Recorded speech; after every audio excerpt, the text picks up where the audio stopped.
Hello नमस्कार दोस्तों, free digital या स्टडी में आपका स्वागत है। आप पढ़ रहे हैं कक्षा 12वीं एनसीईआरटी गणित, जिसमें आज आप अध्याय 2 शुरू करेंगे, जो है प्रतिलोम त्रिकोणमितीय फलन। मतलब यहाँ पे इनवर्स के रूप में अब हमें त्रिकोणमितीय फलन दिया रहेगा। जैसे हम पढ़ चुके हैं, एफ का प्रतिलोम जी होता है, मतलब एफ इनवर्स का मान जी होता है। तो इनवर्स को हम -1 की घात कहते हैं। यदि -1 की घात लगी है तो उसे इनवर्स कहा जाता है, मतलब उसे प्रतिलोम कहा जाता है। तो यहाँ पे भी हम देखेंगे जो sine cos tan cosec sec cot होते हैं उन पे भी -1 की घात लगी होगी। जैसे साइन इनवर्स एक्स होगा, कॉस इनवर्स एक्स हो सकता है, टेन इनवर्स एक्स हो सकता है। और यहाँ पे साइन का अपोजिट यदि हम देखें तो कॉसेक इनवर्स एक्स हो सकता है, और कॉस का अपोजिट देखें सेक इनवर्स एक्स हो सकता है, टेन का अपोजिट देखें तो कॉट इनवर्स एक्स हो सकता है। तो ध्यान देना, यदि -1 की घात लगी है तो उसे कहते हैं प्रतिलोम। और त्रिकोणमितीय फलन तो आप जानते हैं, sine cos tan cosec sec cot सब कहलाते हैं त्रिकोणमितीय फलन। तो यहाँ हमें प्रतिलोम त्रिकोणमितीय फलन जो है इसके बारे में अध्ययन करना है। अब इसके नियम देखिए। पहला नियम तो आप ध्यान रखें, यहाँ पे पहला नियम यह है कि यदि मान के चलिए साइन इनवर्स एक्स कोई फलन आपको दिया गया है, कोई भी इनमें से फलन दिया गया है, और उसे यदि आप y के बराबर मान लेते हैं, तो यहाँ पे देखिए जब साइन इनवर्स एक्स बराबर y है तो यहाँ यदि साइन को आप उस तरफ ले जाते हैं तो इनवर्स हट जाता है और साइन y बन जाएगा। ध्यान देना, इस नियम को सबसे ज्यादा प्रयोग में हम लाते हैं। साइन इनवर्स एक्स बराबर y है तो साइन को उस तरफ ले जाने पे इनवर्स हट जाता है। यदि कॉस की भी बात करें, कॉस इनवर्स एक्स का मान y है तो सेम यहाँ पे x बचेगा, और कॉस को आप उस तरफ ले जाएंगे तो कॉस y बन जाएगा। टेन में भी, मतलब यहाँ पे हर त्रिकोणमितीय फलन में जो भी है यह नियम लागू होगा ही होगा। तो टेन इनवर्स एक्स बराबर यदि y है तो x बराबर हम टेन y लिख सकते हैं। तो ध्यान रखना, इस प्रकार से जो है लिखा जाता है प्रतिलोम त्रिकोणमितीय फलन को। अब देखिए दूसरा नियम आप ध्यान दीजिए। आप लोगों ने पढ़ा होगा जो x का मान हम रखते हैं वो कहलाता है प्रांत। तो x के मान को हम कहते हैं प्रांत, और जो आंसर आता है वो कहलाता है y, और y को हम क्या कहते हैं, परिसर कहते हैं। तो यहाँ पे यदि हमें कहा जाए परिसर ज्ञात कीजिए तो आप समझ जाना y का मान ज्ञात करना है। और परिसर का कह के एक चीज और कह सकते हैं कि मुख्य शाखा का मान ज्ञात कीजिए, तब भी आपको y का मान निकालना होगा। या मुख्य शाखा ना कह के कह सकते हैं उसका मुख्य मान ज्ञात कीजिए, तब भी हम y का मान ज्ञात करेंगे। और इसके बाद तीसरी महत्वपूर्ण चीज, जो परिसर होता है, मुख्य शाखा या मुख्य मान होते हैं, सबकी अलग अलग लिस्ट होती है।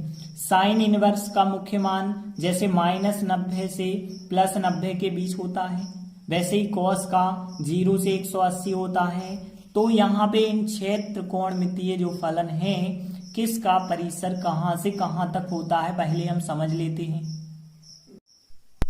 तो देखिए, यदि हम साइन इनवर्स एक्स का परिसर देखें या मुख्य शाखा देखें तो -90 से लगा के +90 तक होती है। तो यहाँ पे ध्यान रखना, जो साइन का जो यहाँ पे परिसर होता है, जो विकल्प के रूप में भी पूछा जाता है, -90 से +90 तक जो है इसका आंसर हो सकता है। अब यदि हम देखें साइन का अपोजिट जो होता है कॉसेक, वो भी -90 से +90 के बीच होता है, बस 0 को छोड़ के होता है। तो ध्यान रखना, इसमें 0 शामिल नहीं होता है।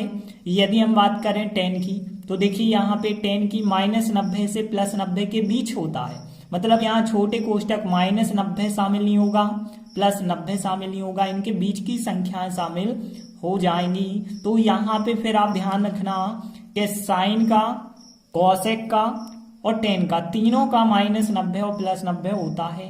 अब यदि हम बात करें कि यहाँ पे कॉस का, तो 0 से 180 तक होता है, 0 भी हो सकता है, 180 भी हो सकता है, 180 मतलब पाई हो सकता है। यदि हम बात करें सेक की, तो सेक भी 0 से 180 तक हो सकता है, लेकिन 90 को छोड़ करके अब ध्यान रखना है यदि हम बात करें कॉट की, तो कॉट भी जैसा यहाँ पे 10 होता है, दोनों छोटे कोष्टक, यहाँ भी दोनों छोटे कोष्टक रहेंगे और 0 से 180 यहाँ पर भी रहेगा।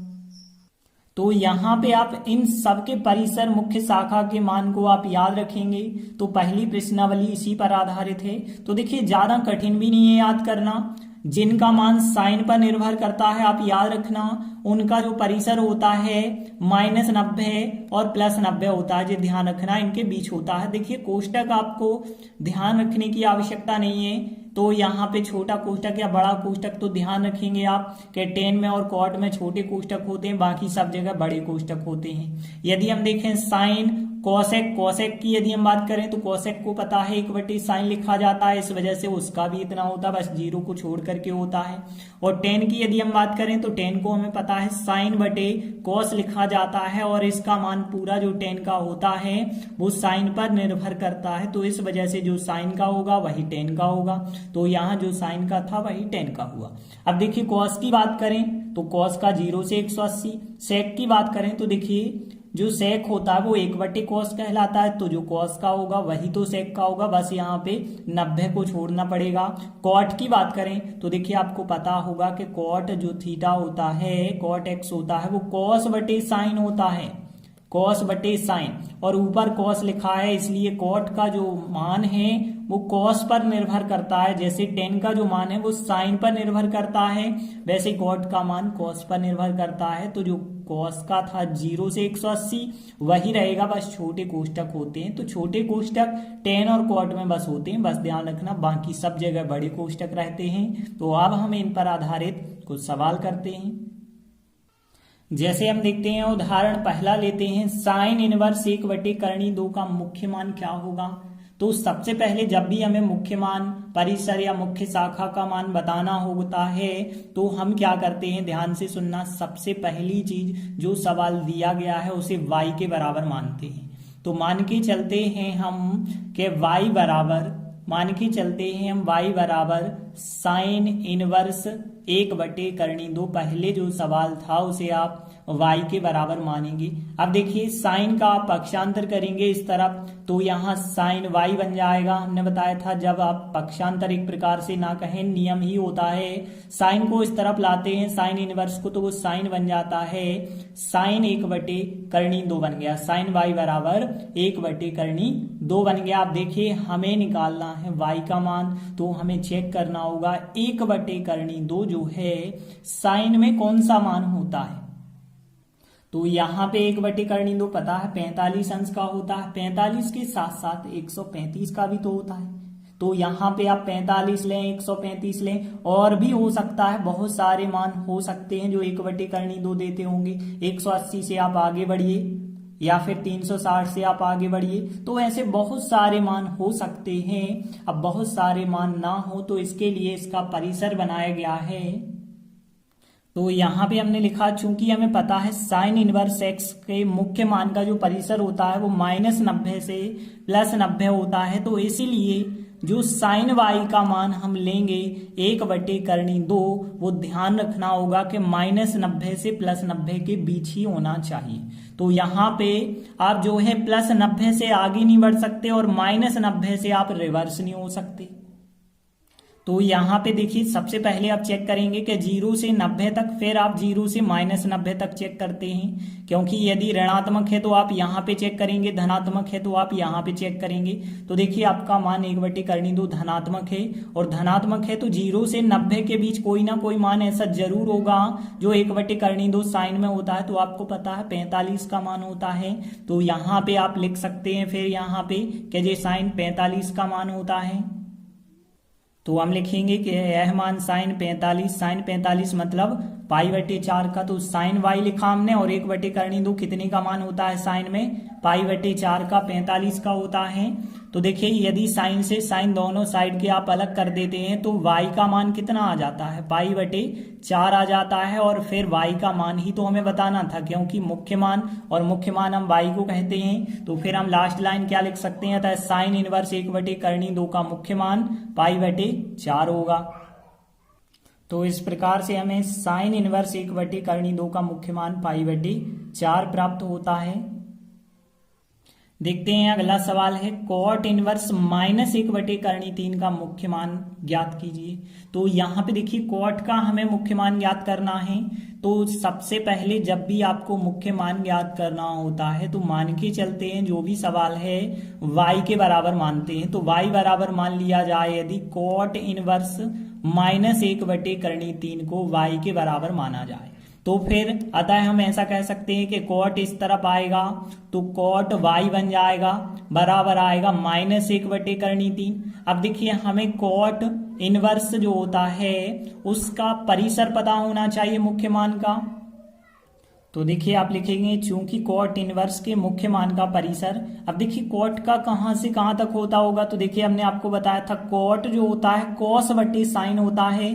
तो इस वजह से कॉट का जो मान है निर्भर करता है कॉस पर, और कॉस का हमने 0 से पाई बताया था। तो यहाँ कॉट का भी यदि आप देखेंगे इस लिस्ट में तो 0 से पाई होता है, बस कॉट में और टेन में छोटे कोष्टक होते हैं। तो आप लिखेंगे कि कॉट इनवर्स एक्स के मुख्य मान का परिसर 0 से पाई होता है।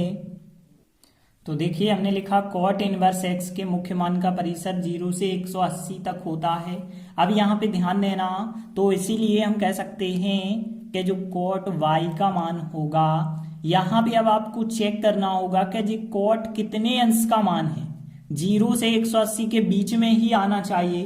तो देखिए 1/3 की यदि हम बात करें तो 1/3 यदि कॉट में देखें तो कितने का मान होता है, 60 का मान। 60 का मान कॉट में 60 का मान होता है 1/3। जो 60 का मान होता है वही 120 का मान होता है, ये तो नियम पता है। कॉट में जो है +1/3 है तो वो जो है 60 अंश का होता है। यदि कॉट में -1/3 है तो वो 120 अंश का होता है। तो यहाँ पे फिर हम 120 अंश लिखेंगे। देखिए 60 को पता है π/3 लिखा जाता है।